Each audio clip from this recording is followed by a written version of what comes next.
permitía a ellos dominar a esa minoría en términos de desarrollo cultural, digamos, pero numéricamente mayoritario, con, digamos, la creencia de la superioridad racial, la superioridad cultural, la superioridad material y también, digamos, la de su tradición religiosa cristiana.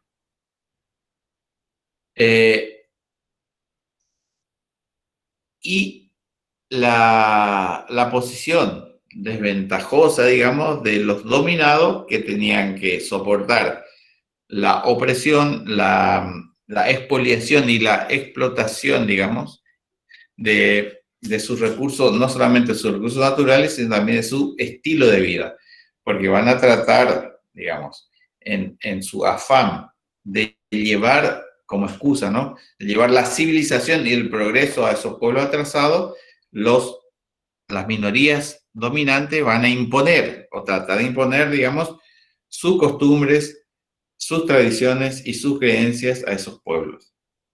Sino, ¿cuál es el objetivo fundamental de las misiones religiosas? Es decir, justamente erradicar las creencias, digamos, de esos pueblos, ¿sí? Apartarlo de sus religiones ancestrales y convertirlo al cristianismo como una forma también de dominación. Porque también, no solamente a través de la fuerza, de las armas o de la economía, se puede dominar a una sociedad, digamos, también se le domina, digamos, convenciéndolo ideológicamente, en este caso la religión. Es decir, convertirlo al cristianismo era una forma también de domesticación, ¿sí? De dominación. Bien, en eso consiste, digamos, la situación colonial. Esa relación asimétrica que tiene digamos, su explicación, ¿no? Y le sirvió o sirvió en ese periodo para que los países centrales, digamos, se abocaran a la tarea de expandir su poderío hacia afuera del continente europeo para evitar justamente la confrontación entre ellos, que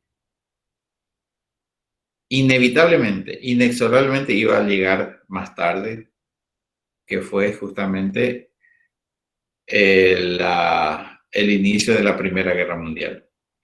Es decir, lo que se evitó a fin del siglo XIX con el imperialismo, ese mismo imperialismo, ¿sí? Cuando llega a su máxima expresión, digamos, en las primeras décadas del siglo XX, se va, digamos,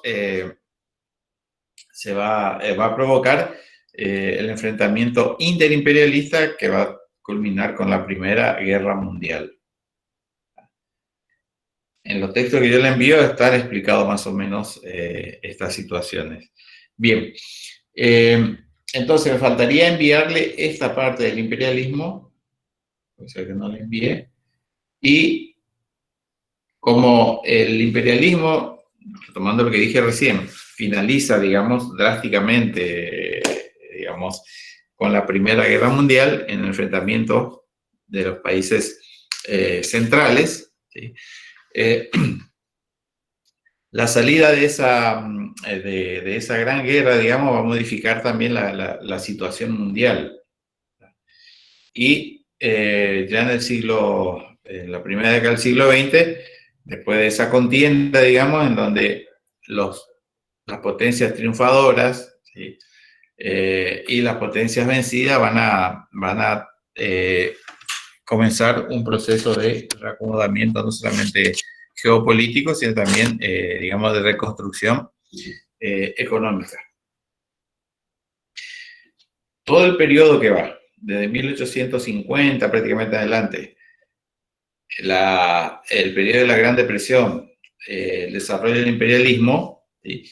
Se dio en el marco de la Organización del Mercado Mundial, digamos, diseñado bajo los términos de la División Internacional del Trabajo, que creo que les envío acá. Voy a mirar porque por ahí me olvido y me quedo con la intención nada más, que lo he mencionado en más de 5 o 6 oportunidades esta cuestión de la División Internacional del Trabajo, y cuando le envié el texto explicando qué era el capitalismo, también aparece mencionado. Y creo que acá también les reitero, porque la expansión colonial se da también en esos términos. Aparte acá de la explicación marxista y la explicación de, de los liberales.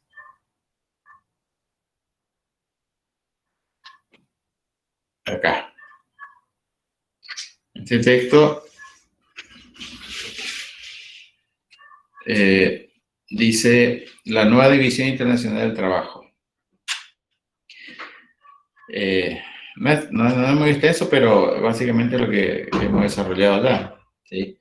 Que en la segunda mitad del siglo XIX el proceso de unificación del mundo se aceleró rápidamente. ¿Sí? Esto tiene que ver, ¿sí? La integración del sistema económico mundial provocó una nueva división internacional del trabajo. ¿Ah? Y esto tenía que ver con, digamos, con el desarrollo de las comunicaciones. Habíamos comenzado la segunda fase de la revolución industrial con la fase del ferrocarril. Ahí comienza, digamos, una transformación revolucionaria del sistema de transporte, utilizando la energía de vapor fundamentalmente, ¿no?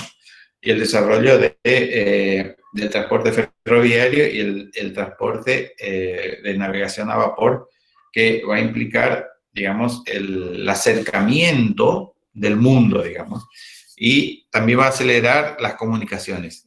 Luego se va, digamos, agregar la invención y la utilización del telégrafo como una manera también de acelerar digamos, los conocimientos, o sea, la llegada, así como nosotros hoy estamos, digamos, atravesados por la inmediatez informática, digamos, producto de la tecnología, de esto que es el Internet. ¿Sí? Para el siglo XIX, algo similar les ocurrió cuando se empezó a utilizar el telégrafo, ¿tá? Y después el teléfono. ¿Tá? Bueno, algo similar, ¿no? El nuevo sistema económico mundial rápidamente se diferenciaron con un conjunto de países con distintas funciones, y ahí aparece esta idea de la División Internacional del Trabajo. ¿Sí? Por un lado, un centro integrado por países industrializados. ¿Sí? Háganse un esquema mental: países integrados, ¿sí? Un conjunto de países industrializado que se especializó, ¿sí? Y concentró la producción manufacturera, es decir, la producción industrial, de bienes de capital y de tecnología. Es decir, ya a mediados del siglo XIX comienza a diferenciarse entre los países, digamos, modernos, también una especie de especialización que yo ya había explicado a ustedes con la teoría de David Ricardo en otras clases, es decir, las ventajas comparativas. Y por el otro lado, el resto de los países del planeta se especializaron en la producción primaria de alimentos y materias primas para abastecer a los países centrales. Ese era el mecanismo, digamos, armónico que se diseñó para constituir el mercado mundial moderno, digamos, el sistema moderno mundial, si se quiere, ¿tá? Que hasta ahora está vigente. Por esta razón, ¿sí? Organizaban su producción económica alrededor de las demandas del centro y comenzaron a ser denominadas periferias capitalistas. Es decir, si hacemos un esquema, que cuando estamos en clase hacemos en el pizarrón, hacemos una especie de círculo, un punto bien definido en el centro, señalamos países centrales, ¿tá? Identificamos en la actualidad 7 u 8, no más. ¿Sí? Otro círculo, ¿sí? Que podríamos denominar para esta época más actual, digamos, otro círculo donde podríamos ubicar los países de la semiperiferia. ¿Ah? Y un círculo mayor que contiene a ambos, ¿sí? Es la periferia. En eso esquemáticamente, digamos, se grafica la situación, digamos, de la División Internacional del Trabajo. Y después nosotros podemos ubicar, por ejemplo, cuando veamos a Argentina, en qué parte de ese círculo estaría nuestro país de acuerdo a su desarrollo económico. En de la acuerdo a sus características, y de acuerdo a sus características, digamos, en cuanto a lo que provee al mercado mundial. ¿Sí?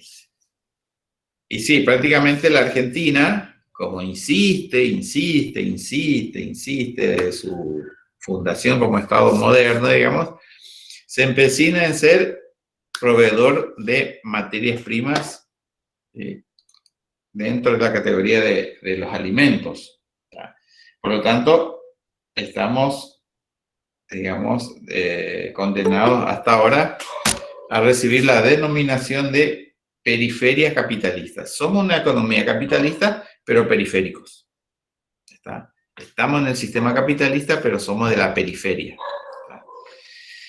Bien, eso, todas estas cuestiones, digamos, que son, que tienen que ver con la organización, digamos, económica del sistema capitalista, es lo que va a ser el contexto en donde se va a desarrollar luego el imperialismo. ¿Sí? Eso que se produce entre países centrales y países periféricos es, digamos, una relación todavía casi de complementariedad, digamos, entre los países manufactureros, productores de manufacturas industriales, y países proveedores de materias primas y consumidores. ¿Ya? Pero se agrava más la situación, digamos, ya con el imperialismo. ¿Por qué? Porque con el imperialismo lo que pasa es que se consolida la posición dominante de los países centrales, siguen manteniendo esa relación de predominio sobre los países capitalistas periféricos, pero a su vez incluyen también, digamos, a las economías coloniales. En la nueva División Internacional del Trabajo, terminamos acá, cada país se especializaba según el principio de las ventajas comparativas que yo le había explicado, de dónde venía, digamos, de la teoría de Ricardo, en aquellas producciones para las cuales contaba con las condiciones más ventajosas y por lo tanto podía ofrecer a mejor precio. Ahí esto nos indicaría a nosotros también, digamos, o nos daría una pista de por qué, o una de las pistas de por qué la Argentina, digamos, decidió ser un país económicamente con un modelo agroexportador. Y en esa División Internacional del Trabajo, le aclaro ahí abajo, América Latina y la Argentina en la nueva División Internacional del Trabajo. El desarrollo de la integración en Gran Bretaña y otros países europeos provocó la integración de América Latina en la economía capitalista mundial. De acuerdo con la División Internacional del Trabajo, en los países latinoamericanos, los grupos terratenientes, tienen a Echeverría en Entre Ríos, los grupos terratenientes más poderosos reorientaron las economías locales para responder a la demanda de los países centrales. El objetivo fue organizar la producción de materias primas y alimentos para exportarles a los países industrializados. Está pensado para el mercado interno, está pensado para el mercado externo. En la Argentina, la nueva vinculación con el mercado mundial a través de la exportación de carnes y cereales, produjo importantes cambios económicos, sociales y políticos. En esta etapa de desarrollo agroexportador se produjo un importante crecimiento económico para esos sectores que benefició principalmente a los grandes propietarios de tierras que, además, controlaron el poder político. Cuando hablamos de poder político, hablamos del poder no solamente del gobierno, en términos del ejecutivo, sino también el poder legislativo, es decir, quienes hacen las leyes, y el poder judicial, que es el que determina quién tiene razón o no, por más que no tenga razón, pero si le dice la justicia, tiene razón. ¿Verdad? Entonces, todo eso, digamos, es lo que se produce en este periodo, digamos, de la historia contemporánea, tanto mundial como latinoamericano y también Argentina. Bien. Eso fue a modo de repaso. La salida, digamos, del imperialismo se produce como consecuencia de la confrontación bélica, digamos, que también es una de las primeras, uno de los primeros llamados de atención que sufre la economía, no solamente capitalista, sino la ideología liberal. Es decir, hay como una especie de desencanto sobre el liberalismo, tanto económico como político. ¿Por qué? Porque a la salida de la Primera Guerra Mundial, digamos, en la reestructuración del mundo capitalista en particular, digamos, hay, digamos, un reacomodamiento ideológico, no en términos de la producción capitalista, pero sí en el terreno de la organización política de los países. En la Primera Guerra Mundial, el bloque, digamos, de países imperialistas que triunfaron fueron los que se denominaron liberales, entre comillas, democráticos. Y lo que perdieron fueron los países, las economías también capitalistas, pero que no eran, digamos, democracias liberales, sino que eran imperios, denominados imperios centrales. El imperio austrohúngaro, el imperio alemán y el imperio otomano. Y fueron los tres imperios que conformaron la Triple Alianza, que fueron derrotados por la Triple Entente, digamos, conformado por Inglaterra, Francia y Estados Unidos, fundamentalmente. Después sus aliados menores. Pero esos dos bloques imperialistas, digamos, se enfrentaron entre 1914 y 1918. No se preocupen por esto, porque esto yo no le voy a tomar, porque no está incluido en el material que yo les envío, digamos, ¿no? Es una manera de situarlo en el contexto nada más. La Primera Guerra Mundial no lo vamos a desarrollar, digamos, como tema, sino me sirve a mí para contextualizar nada más lo que viene después. A la salida de este gran conflicto, digamos, hay un reacomodamiento del mapa europeo y también del mapa colonial, digamos, porque los países derrotados también eran, digamos, países coloniales que perdieron sus colonias, digamos, en detrimento o a favor, digamos, de los imperios o de las potencias triunfadoras. Como todo conflicto genera consecuencias, digamos, de larga duración. Las más inmediatas fueron, por supuesto, las que tienen que ver con las pérdidas humanas, pero las consecuencias económicas tienen su correlato, digamos, político. Por lo tanto, las imposiciones duras que los aliados impusieron a los vencidos, digamos, fue generando también un clima, digamos, de rechazo a las ideas liberales, digamos, y un acercamiento hacia corrientes de pensamiento político más autoritarios. Y aparecen lo que se conoce como los fascismos. Es decir, Profe, ¿qué son los fascismos? los fascismos, bien.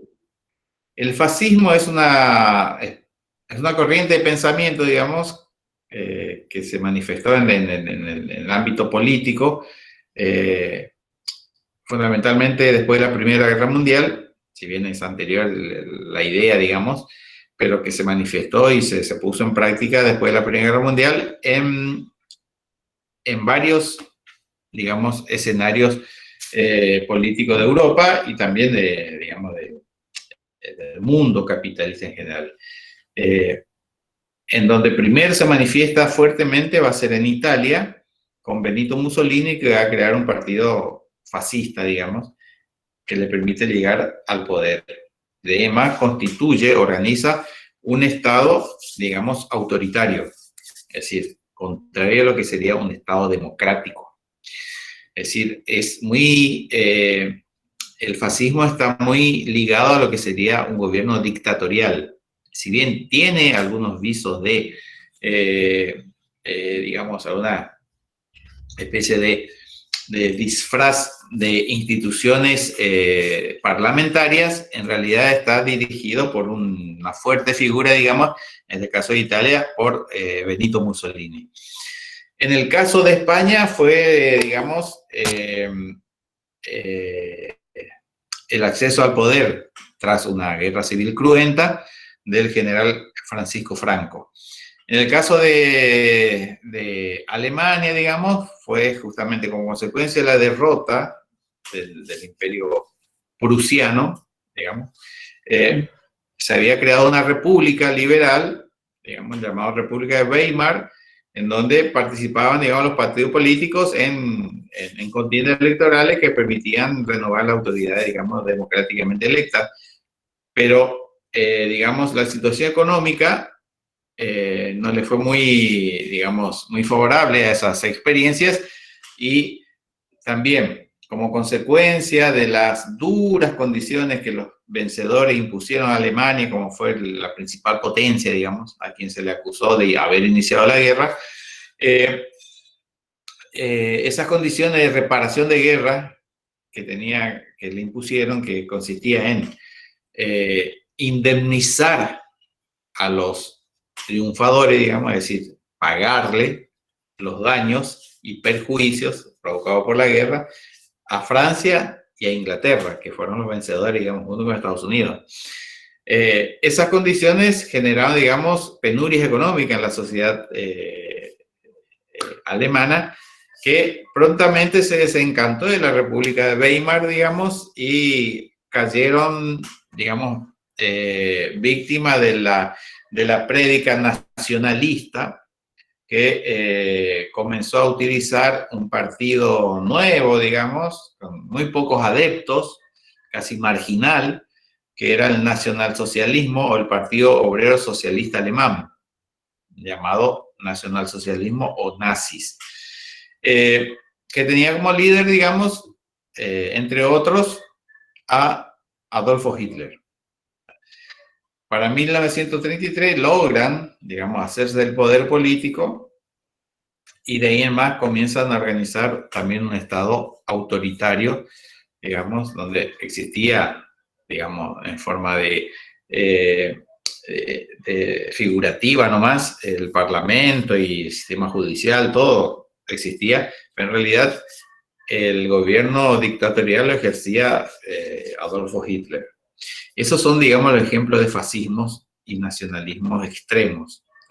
En Argentina, en 1930, una experiencia similar aconteció cuando el general Uriburu derroca a Irigoyen e instaura una dictadura militar con pretensiones de organizar una república corporativa similar al modelo italiano. No tuvo éxito, afortunadamente, digamos,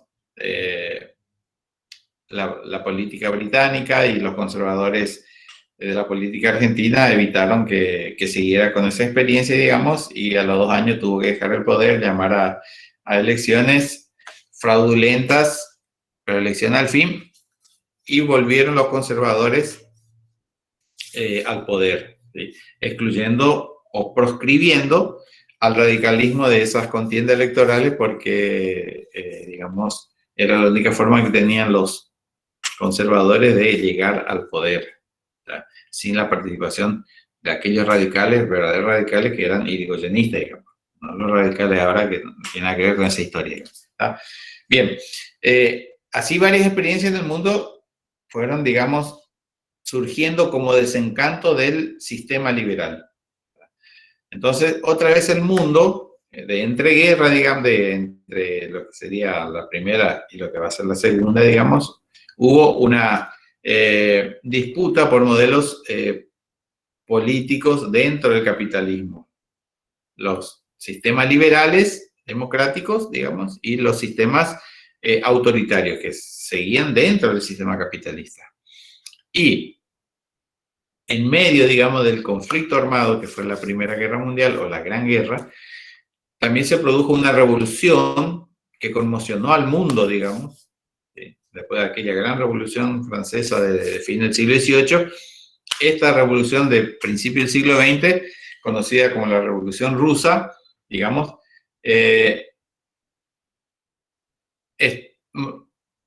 provocó, digamos, el temor del mundo liberal capitalista, por cuanto que esa revolución, a diferencia de la Revolución Francesa, lo que impulsó fue, digamos, una alternativa a la economía liberal capitalista, que era el socialismo comunista. Entonces se va diseñando, digamos, un enfrentamiento, no solamente ya ideológico como fue en el siglo XIX, sino que ya un enfrentamiento concreto, digamos, por modelo económico y de dominación mundial, digamos. Por un lado el sistema capitalista y por el otro lado lo que está en germen naciendo, que era el sistema comunista, que provocó mucho temor, digamos, en los gobiernos liberales, incluso en los gobiernos dictatoriales, pero que seguían siendo capitalistas, digamos. No sé si en este texto, en el próximo creo que le voy a enviar sobre las ideologías para que también te ganen claro por qué todo el siglo XX va a estar signado por este enfrentamiento entre capitalismo y comunismo, que se conoce con el nombre de Guerra Fría. Pero eso lo vamos a ver más adelante. Pero básicamente, en ese periodo que va de la Primera Guerra Mundial, que sería cuando termina la Primera Guerra Mundial, es 1918. Toda la década del 20, digamos, es un periodo de transición. En esa década se producen, digamos, las condiciones objetivas que van a, digamos, producir nuevamente una gran crisis económica. La primera gran crisis habíamos visto nosotros en 1870, la Gran Depresión, que había sido consecuencia del gran auge del sistema capitalista. Luego de la Primera Guerra Mundial hay digamos, en la economía que no fue afectada, digamos, por la guerra, que fue la economía estadounidense, se produjo, digamos, un boom, digamos, del consumo, como fue de todos los participantes, digamos, en esa guerra, el único estado que no fue víctima, digamos, en su territorio de los, digamos, de las atrocidades del conflicto fue Estados Unidos. Y además, Estados Unidos había, digamos, había ingresado al conflicto casi ya al finalizar, digamos, o sea, promediando ya el conflicto. Y lo hizo fundamentalmente desde el inicio, asistiendo financieramente a los aliados, es decir, a Francia e Inglaterra fundamentalmente. ¿Qué significa esto? Que financiaba el esfuerzo de guerra de esos países contra los imperios centrales. Es decir, financiaba económicamente, en préstitos, dinero y armamentos y equipamiento.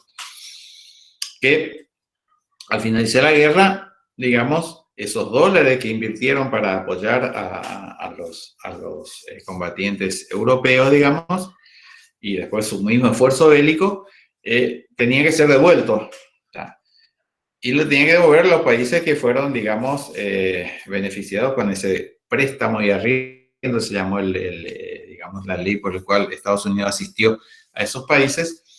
Y los países que tenían que devolverse, Inglaterra y Francia, que tenían que devolver lo que habían recibido en calidad de asistencia, lo trasladaron, digamos, a los países vencidos, de los cuales el más solvente, entre comillas, era Alemania. O sea que Alemania tenía que generar riqueza para pagarle en concepto de reparación de guerra o indemnización a Francia e Inglaterra, para que esto a su vez envíen eso a Estados Unidos como parte de la devolución de la deuda. Eso hizo que Estados Unidos no solamente haya provisto de materiales, digamos, a Europa, no solamente material bélico, sino también alimentos, ¿sí?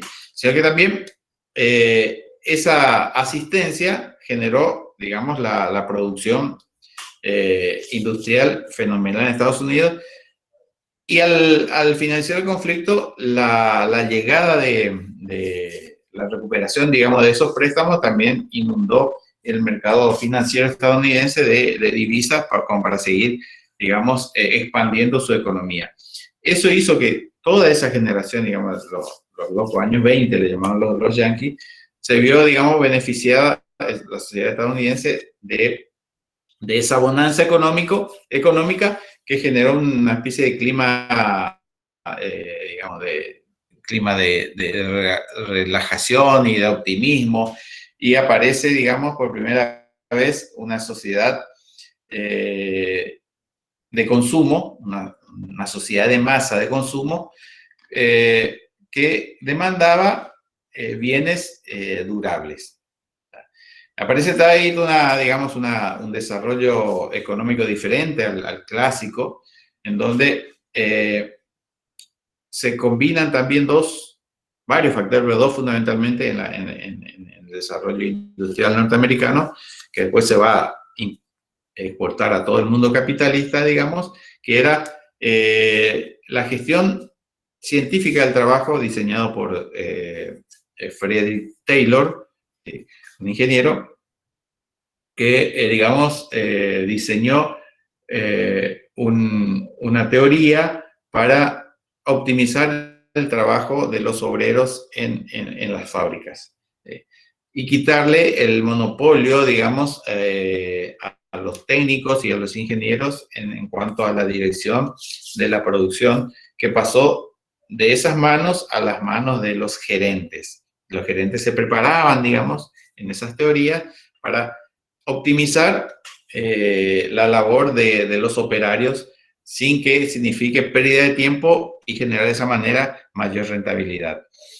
A esa manera de producir, digamos, de forma científica, aprovechando, digamos, el tiempo al máximo, de ahí la famosa frase "el tiempo es oro", se le agrega la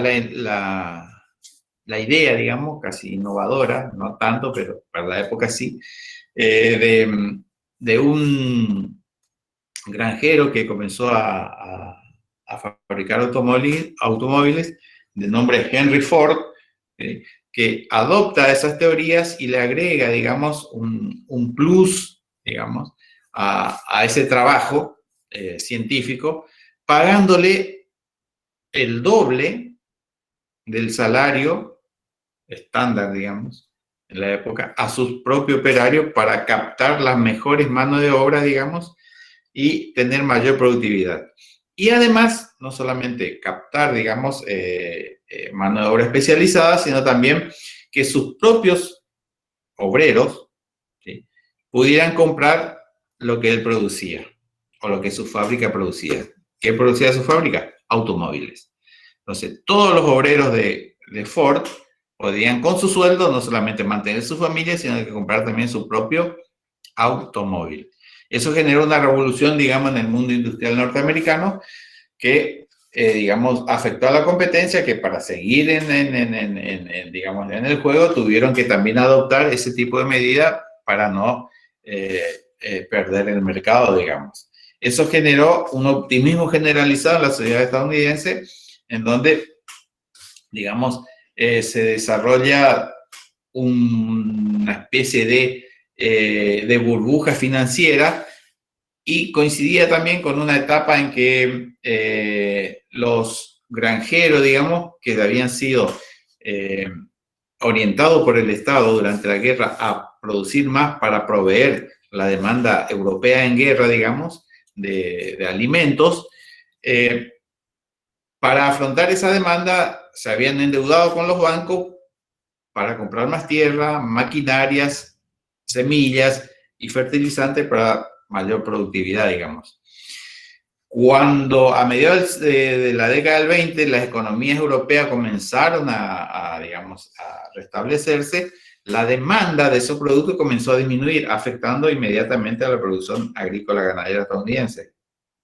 Por lo tanto, los campesinos, entre comillas, los granjeros, comenzaron a exigir al gobierno estadounidense que aplique medidas proteccionistas, digamos, o que les subsidie la producción para evitar, digamos, el colapso económico. Paralelamente se había producido también un boom digamos, del negocio inmobiliario, porque la península de Florida, que había sido adquirido hacía pocas décadas, digamos, a España, se estaba, digamos, urbanizando, y la clase media estadounidense comenzó a invertir, digamos, sus ahorros en esos negocios inmobiliarios. Que cuando se produce, digamos, una crisis, digamos, lo primero que se ven afectados son justamente los bienes mobiliarios. Es decir, cuando las condiciones de intercambio se restablecieron a mediados de la década del 20, esos sectores de la economía estadounidense comienzan a mostrar señales de debilidad y comienzan, digamos, a tomarse precauciones. La bolsa de valor, digamos, que estaba, digamos, inundado de acciones, de empresas, de monopolios, de ahorristas, comienzan ante las señales, digamos, de crisis, comienzan a hacer, digamos, a desprenderse de sus acciones, generando una corrida, digamos, bancaria, que es lo que genera en octubre del 29 la famosa caída de la bolsa de Wall Street, conocida como el Jueves Negro, ¿sí? Y que da inicio a la famosa crisis del 29. Que es más o menos similar, digamos, a la crisis de los años 70 del siglo XIX, con la diferencia que esto fue un poco más espectacular por cuanto la expansión capitalista ya era prácticamente global, digamos. Por tanto, afectó a todo el mundo capitalista. Sus efectos afectaron a todas las economías, pero fundamentalmente a las economías como la de América Latina y de Argentina. Y esa es siempre una pregunta de examen. ¿Por qué afectó tanto, digamos, ahora vamos a hacer una especie de reflexión entre nosotros? ¿Por qué creen ustedes que la crisis del 29 afectó tanto a la economía latinoamericana y argentina? Tengan presente, esto es la División Internacional del Trabajo.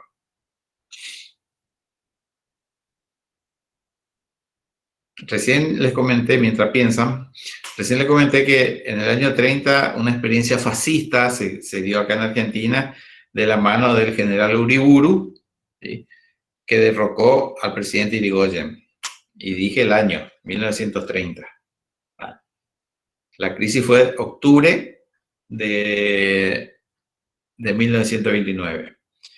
El derrocamiento de Irigoyen fue el 6 de septiembre de 1930. Es decir, 11 meses después, le estaban echando a don Hipólito Yrigoyen. Un golpe militar, profe. Sí, fue un golpe militar. Ahora, dicen que fue uno de los primeros, y yo estoy de acuerdo, fue el primer golpe militar de la historia de Argentina del siglo XX. Porque el primero, esto para que ustedes sepan nada más, para que no le voy a preguntar nunca porque no lo van a encontrar en ningún lado. El primer golpe militar de la historia de Argentina, ¿sí?, aparte de la represión de Mayo, que todavía no es Argentina, digamos, que están con los españoles. El primer golpe militar, digamos, lo que sería nuestra historia, que comienza en 1810, se produce en 1812. Y ustedes se van a sorprender de quién fue el protagonista del primer golpe militar. Y para que se sorprendan, yo le tengo que dar el nombre. Y el nombre es el coronel José de San Martín.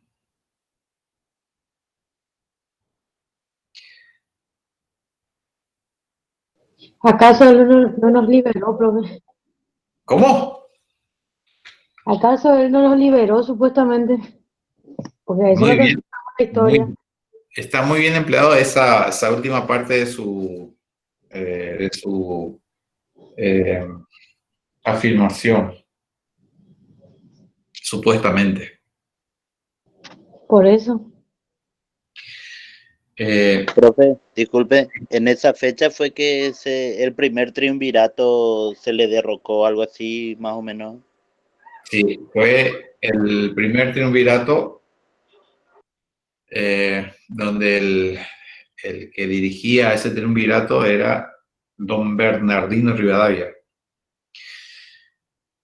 Y como don Bernardino Rivadavia no tenía ninguna intención de seguir la política sanmartiniana, San Martín irrumpió en la reunión del triunvirato con las armas, les exigió, digamos, que renunciaran y se formó un segundo triunvirato que sí acompañó, digamos, las intenciones que traía el general San Martín, el entonces coronel San Martín, que recién había llegado de Inglaterra. Qué casualidad, ¿no? Ahora, ¿cuál era la intención de San Martín que recién llegaba de Inglaterra?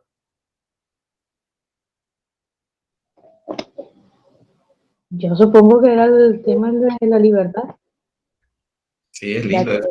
que, Eso es, ya que eso es lo que dimos, vamos a decir, eso eso es es lo muy, que me inculcaron en la es escuela. muy, es muy romántico. Sí.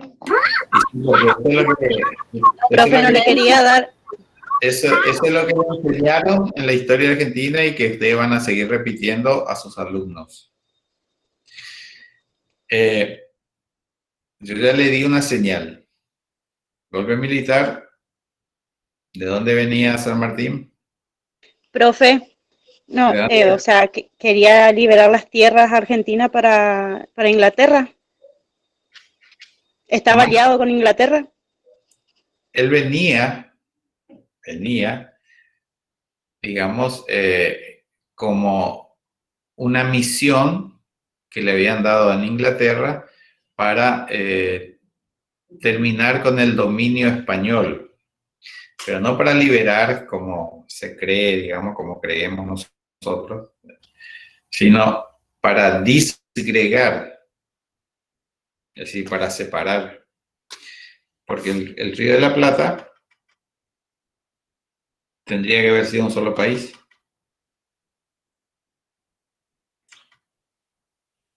¿Ah?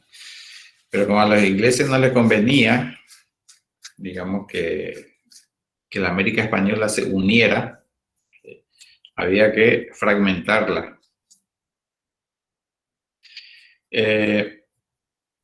Hay, a ver si encuentro por ahí, hay un libro escrito por Juan Bautista Segea, un historiador argentino, muy poco conocido porque en general la gente no lee historia argentina, que tituló a uno de sus trabajos, se llama Las terceras invasiones inglesas, refiriéndose a nuestro territorio, ¿no? Nosotros sabemos por nuestra historia escolar que tuvimos dos invasiones inglesas, ¿no es cierto? La primera y la segunda, 1806, 1807. Esa es la clásica. Y él escribe sobre la tercera invasión inglesa. La primera estaba dirigida por Whylock y la tercera por Beresford. Y la tercera, ¿quién la dirigió? Las dos anteriores fracasaron. La tercera triunfó. ¿Quién la dirigía? Ese libro es excelente, ese tiene que leer algún día, al que quiera le voy a prestar. ¿Cómo se llama el autor, profe? Juan Bautista Segea. Sergio. Segea, así como se pronuncia, Segea, con J.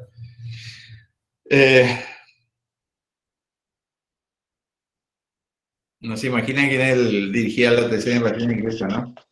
El coronel San Martín, profe. El coronel San Martín. Ya le dije, ¿de dónde venía San Martín? De Inglaterra.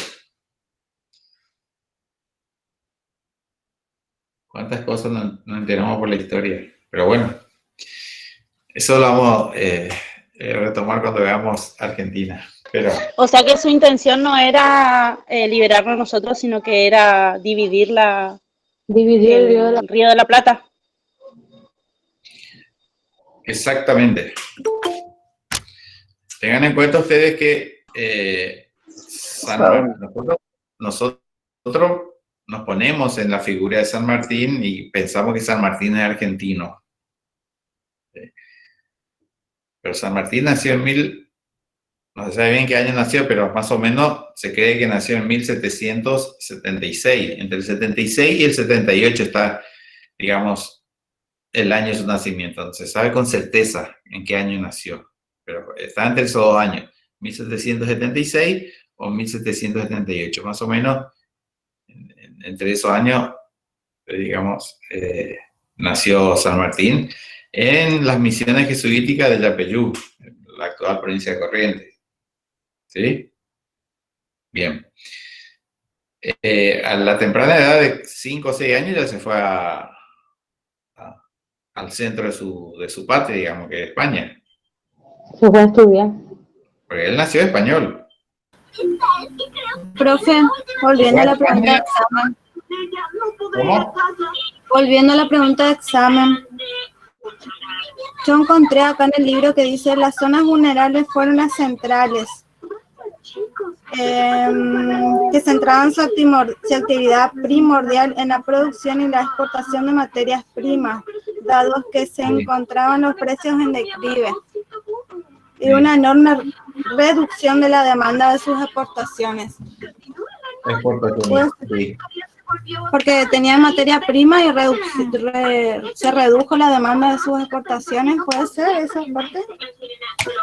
Eso en cuanto a por qué afectó tanto a la Argentina y América Latina, ¿no? A esa pregunta se refiere, ¿eh? Sí, a esa pregunta sí, la que dijo que era examen. Esto tiene que tener claro ustedes, todos, para entender por qué siempre andamos llenando de penuria en penuria en materia económica los países como Argentina. Todos los países que se incorporaron al mercado mundial en su calidad de proveedor de materias primas, en el caso nuestro de alimentos, en el caso de otros países es otra cosa, pero en el caso nuestro de alimentos, ¿sí?, somos víctimas de las fluctuaciones, digamos, del mercado. ¿Por qué? Porque el mercado está manejado por los poderosos. ¿Quiénes son los poderosos? Los países centrales. Por lo tanto, ellos determinan, ¿sí?, el precio de lo que producimos, porque manejan, digamos, la fluctuación o la demanda. Cuando quieren presionar sobre el costo, digamos, de las materias primas, lo que hacen es dejar de demandar. ¿Sí? Dejan de comprar. Por lo tanto, con esas medidas obligan al país, digamos, periférico a bajar su precio para poder vender. Entonces ellos determinan el precio de lo que van a comprar. En cambio, los países periféricos que dependemos, digamos, de la producción manufacturera industrial, necesitamos, porque no podemos fabricar nosotros, de la producción de ellos. Entonces ellos imponen su precio.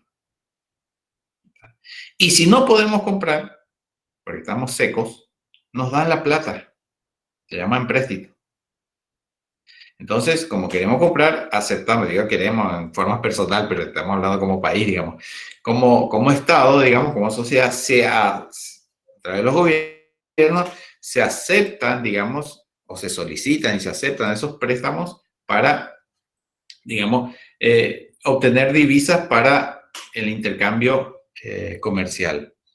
Es decir, que estamos sin la divisa, adquirimos en calidad de préstamo esas divisas, utilizamos para comprar lo que ellos nos venden y ya le estamos debiendo dos veces. Lo que nos prestan y los que nos venden. De esa manera nos mantienen, digamos, dominados siempre. Todo lo que ustedes escuchan, por ejemplo, el problema del dólar en nuestra economía actual, tiene que ver con eso. Más la complicidad de aquellos que son los dueños de la tierra. Que ellos no se perjudican nunca. Los que se perjudican somos nosotros, los consumidores.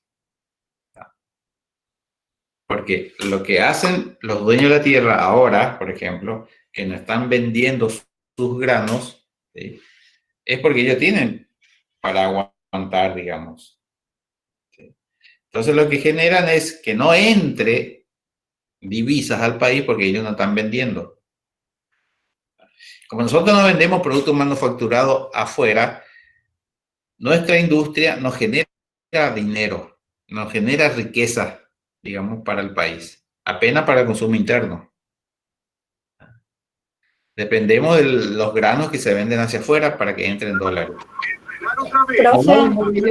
Al no vender, le tienen de rehén, digamos, a cualquier gobierno.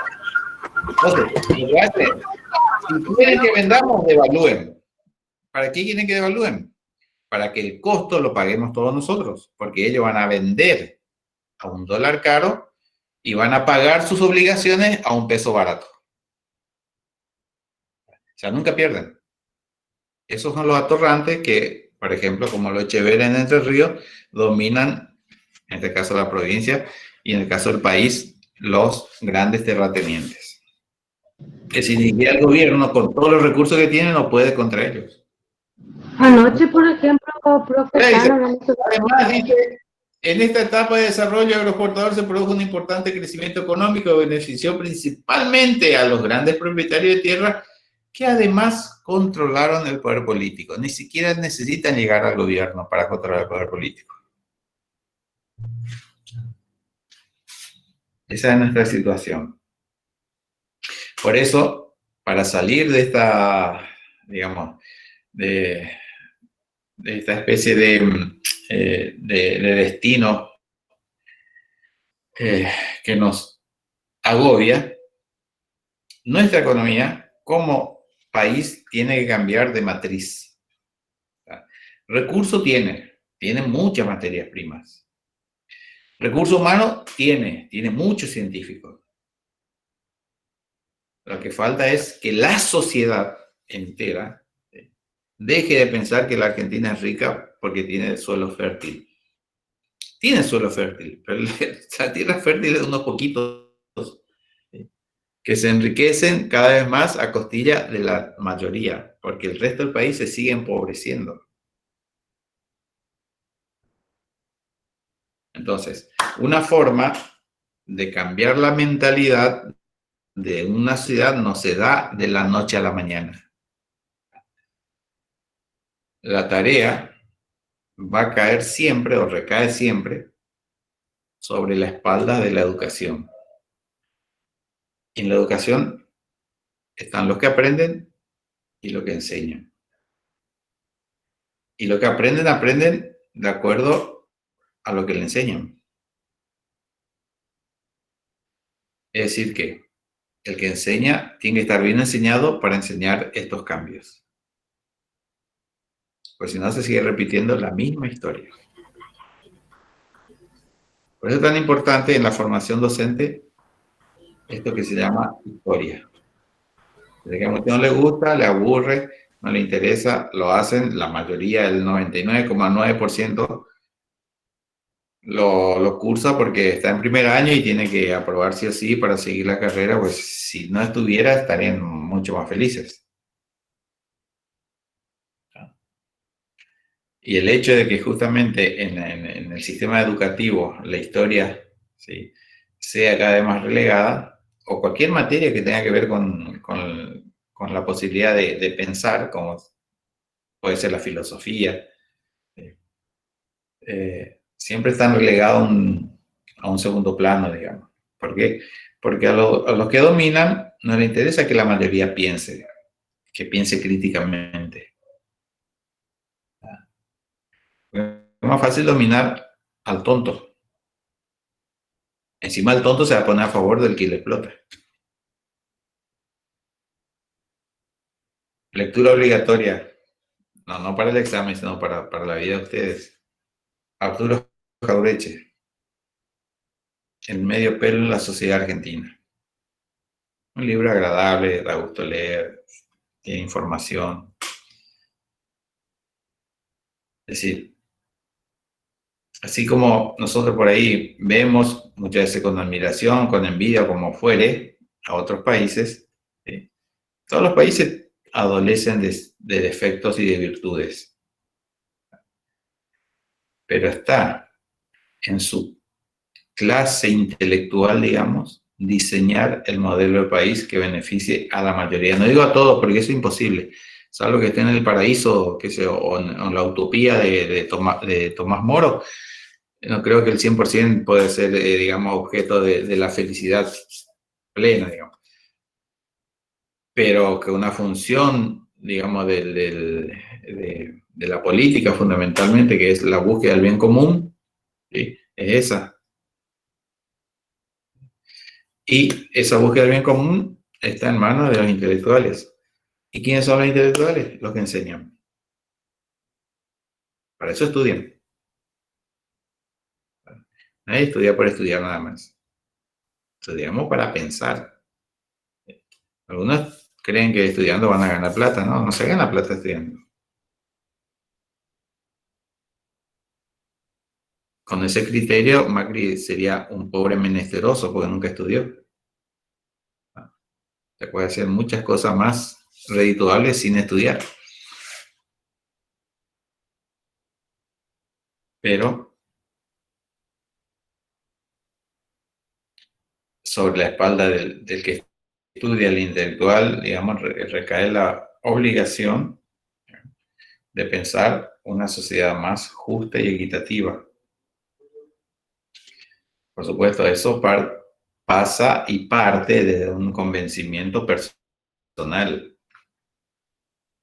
Si uno está de acuerdo con esa idea, digamos, a lo mejor no está de acuerdo y bueno, está. Bien. Siempre, todos los jueves le doy pálida a ustedes. Seguro que duermen todos mal porque todos son mala onda, ¿no? Profe, le Señorita, consulto, la lectura obligatoria que nos estaba diciendo de Arturo Jauregui, ¿cómo era que se llamaba no, la no obra? no le dije obligatoria.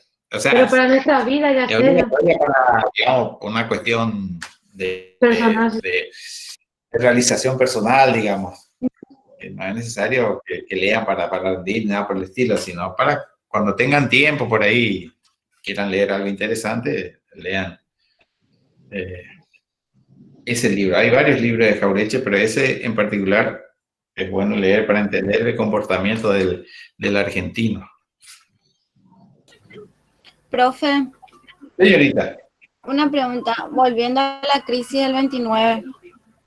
Usted Sí. nombró hoy el derrocamiento de Irigoyen en Argentina. ¿Tuvo algo que ver ese golpe de Estado con la crisis del 29? Sí. Ciertamente por eso lo mencioné.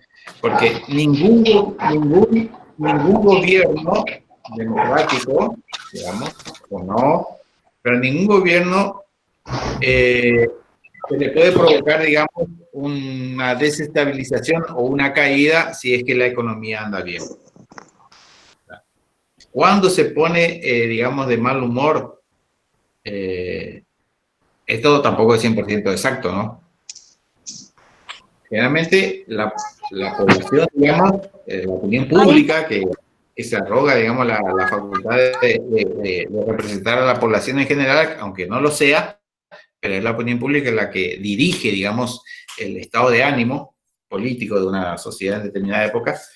Si las condiciones económicas están un poco complicadas, siempre el responsable es el gobierno. Por más que los factores, el responsable siempre va a ser el gobierno. Entonces, los que están en contra de las políticas de ese gobierno van a aprovechar el malestar económico que afecta a la sociedad para desestabilizar a ese gobierno. Y la gilada le va a seguir la corriente. En esa época, digamos, Irigoyen tenía que afrontar no solamente la crisis que estaba viniendo del sistema capitalista mundial, digamos, del 29, que afectó a todo el sistema capitalista, tenía que hacer frente a las alteraciones de las relaciones de intercambio, es decir, como consecuencia de esa crisis, los demandantes de los productos argentinos dejaron de demandar, ¿verdad? Porque cuando hay crisis, lo primero que se adopta son medidas proteccionistas. Por lo tanto, a los países productores de materia prima nunca les conviene la política proteccionista. Por eso Argentina, digamos, incluso en su infancia, allá por 1110, lo primero que hace, en vez de declarar la independencia, la primera junta lo primero que hace es adoptar el libre cambio con Inglaterra. Ahí ya comienza toda nuestra historia de dependencia.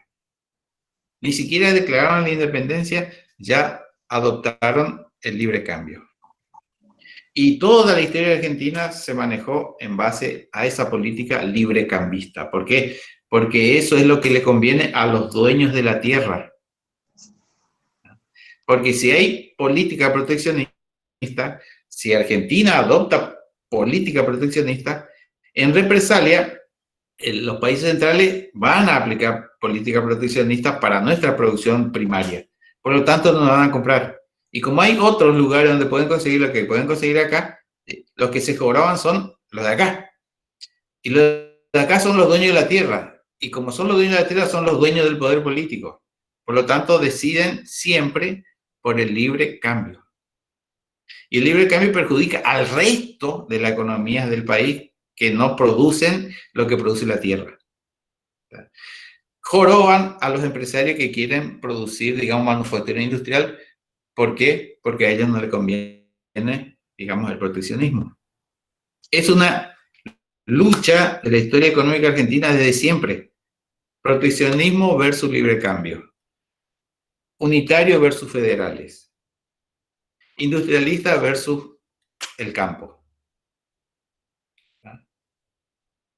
Radicales y goyenistas, no estos radicales traidores de ahora. Radicales y goyenistas versus conservadores. Peronistas versus gorilas. Siempre. Esa es la historia de Argentina. Cambiémonos. Y sí, siempre las crisis económicas afectan al gobierno. Otra cosa que, digamos, que afectó a Irigoyen en esa etapa fue, aparte de la crisis, fue la campaña de la época que está dirigida por los diarios. Digamos, no había internet, no había WhatsApp, no había troll, no había nada, no había televisión, solamente había radio y diario, y los diarios, ¿no?, que dirigían, digamos, el humor de la gente.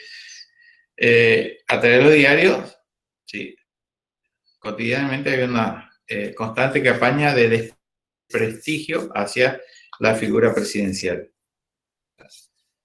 Y como estaba, digamos, también a punto de firmar además se firmó un convenio de abastecimiento de petróleo porque Irigoyen, su gobierno, fue el que creó YPF, Yacimientos Petrolíferos Fiscales, que los ingleses no querían que se desarrolle en Argentina porque si había algo que a los ingleses todavía no les convenía desarrollar era la industria petrolífera.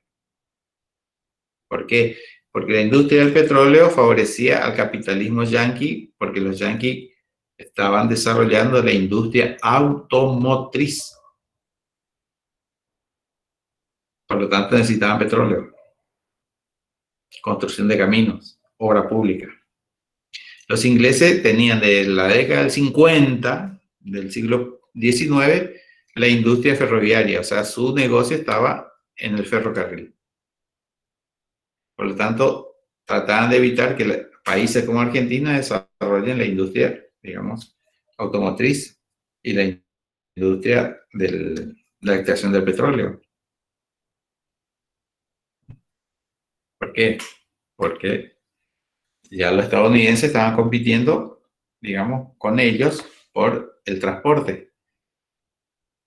Y como la Argentina dependía, digamos, de Inglaterra prácticamente, cualquier medida que contradijera los intereses económicos británicos era, digamos, causa de desestabilización política. Y como los dueños de la tierra, los conservadores, eran aliados comerciales, porque los clientes de los terratenientes argentinos eran ingleses, o sea, son los ingleses, fueron los ingleses, siempre estaban en contra de gobiernos populares como el de Irigoyen. Y cuando Irigoyen firma un tratado de extracción de petróleo y de abastecimiento de petróleo con una empresa soviética, los diarios le acusaron inmediatamente de comunista. Y eso a las giladas son nosotros la opinión pública. La gente que leía eso en los diarios, creía que el gobierno argentino, liderado por Irigoyen, nos iba a conducir a un comunismo. ¿Por qué? Porque se había asociado a una empresa soviética. Es decir, esto de confundir a la opinión pública no es solamente de ahora, ¿eh? O sea, no es que solamente Clarín inventó eso o TN o no. Viene de hace mucho. Por eso es tan importante que la gente lea. No solamente un diario, varios diarios. No solamente un libro, varios libros. Porque cuando leemos una sola cosa, ahí viene eso que dijimos hoy, el dogmatismo. Creemos solamente eso. Por eso los religiosos son dogmáticos, porque leen un solo libro que es la Biblia y creen que eso es cierto, o solamente eso es cierto. Entonces eso les cierra la mente. Bien, pero como ustedes van a leer mucho en esta materia, van a salir cuando se reciban como futuros apóstoles, digamos, de la Argentina grande, libre, próspera, desarrollada, al menos mentalmente, no sé si en la práctica se da. Bien, lo que me pasé de hora me parece otra vez. Profe, disculpe, Sí. soy Fernández Soraya. Me dijo que yo no había asistido a ninguna clase y esta sería la cuarta clase que estoy. A ver, Soraya, antes de que nos vayamos. Sí, porque tenemos sociología ahora. Sí, el resto le despido con mucho gusto y disculpen mi entusiasmo por la clase, pero ustedes me No, motivan. profe, no se Hasta luego, preocupe. profe, gracias. Nos vemos. Buenas noches, Gracias, profe. profe. Buenas noches. Buenas noches. Hasta luego. ¿Cómo me dijiste tu apellido? Vemos. Fernández. Fernández, ya busco. Buenas noches, profe. Buenas noches, que lo vaya bien. Lavinia, espera un ratito, voy a con Fernández y después ya. Fernández, ¿cuánto? Profe. Soraya Estefanía. Soraya Estefanía, número 58 39 98 37 00. No. ¿No? No. 39 98 37 00, ¿no es tu documento? 39 983 700. ¿Y qué dije yo? Acabo No lo entendí. de decir No lo 39. entendí, perdón. No. Bueno, sí. Hoy tienes presente. ¿Y cuánto más me dijiste? La clase pasada no tuvimos porque era semana de examen. Sí, no, yo la clase pasada no me conecté. Bueno, el anterior sí. Sí, profe. En Bueno, 4 clases en total me conecté. bueno, ya te coloco y ahí están los 4. Bien. Profe, Sí. a mí me parece que no me tienen en la lista todavía. ¿Quién es usted? Adorno Sofía. Siempre me dicen, qué- no estás en la lista. No está. Qué bárbaro. Espera un ratito. La viña, ¿cuánto era?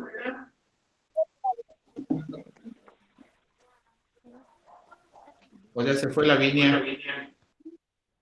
Profe Prieto Lavinia. Ah, ya, espera un ratito. Que llegue a la P.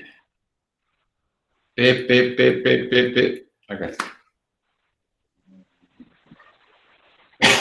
¿Y Pereira no está ahora, profesor? Vamos a mirar Pereira. Sí.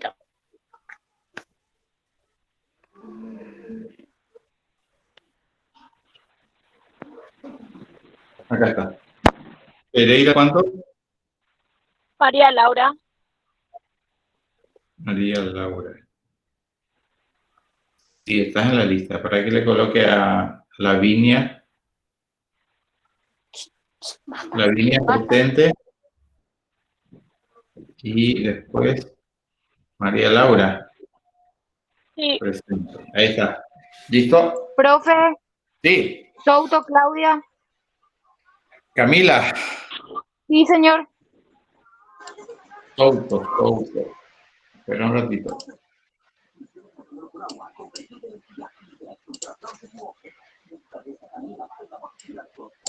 Claudia, Camila. Presente. Ya está. Señor. Gracias. Diga. Por nada. Hable. Cardoso Cintia Roxana, presente. BTAs. Sí, profe. Cardoso Cintia. Espera que llegue a la C.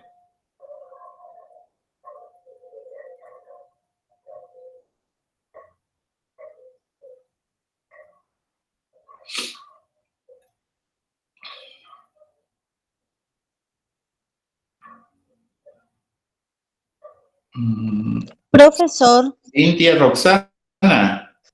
Sí, profe.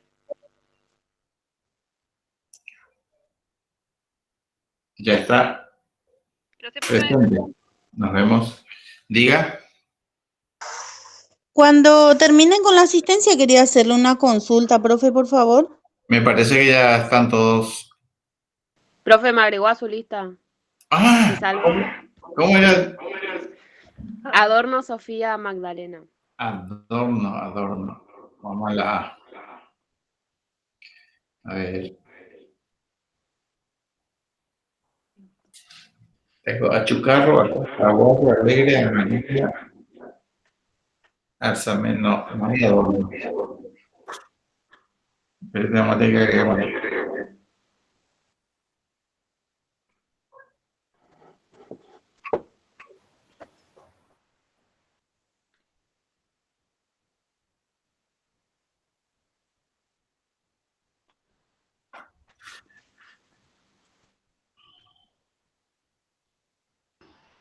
Profe, yo también me quiero hacer una consulta. Bueno, espere que le Adorno. Sofía Magdalena.